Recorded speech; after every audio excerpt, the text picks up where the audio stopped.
జీవనం పూర్తిగా స్తంభించింది. కర్నూలు, హైదరాబాద్ కొత్త పాత వంతెనలు తెగి రాకపోకలు నిలిచిపోయాయి.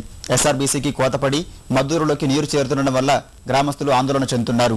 కొత్తపల్లి మండలం కృష్ణా పరివాహక గ్రామాల ప్రజలు సమీప కొండలకి సాయం కోసం ఎదురుచూస్తున్నారు. Pothireddypadu Nagarjuna power plant guest house వద్ద వరద నీటిలో 20 మంది చిక్కుకున్నారు. హైటెన్షన్ విద్యుత్ తీగలు పట్టుకుని వేలాడుతున్నారు. మరికొందరు విద్యుత్ స్తంభాలను ఆశ్రయించారు. వీరి పరిస్థితి దీనంగా ఉంది.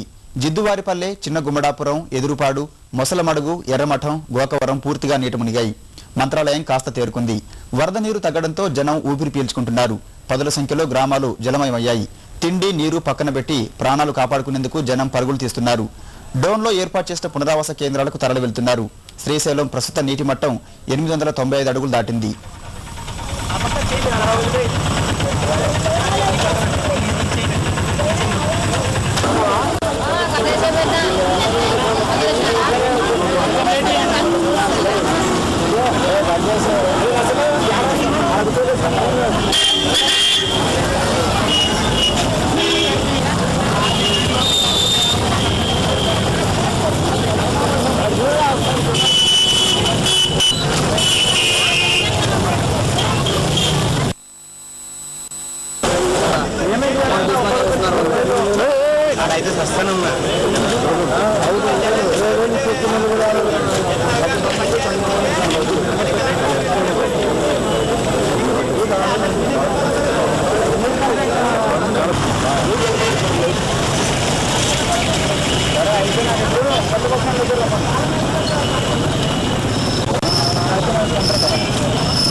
కర్నూలులో మునిగిపోయిన ప్రాంతాల్లో నీరు తగ్గుముఖం పట్టినా అక్కడి ప్రజల బాధలు మాత్రం వర్ణనాతీతం.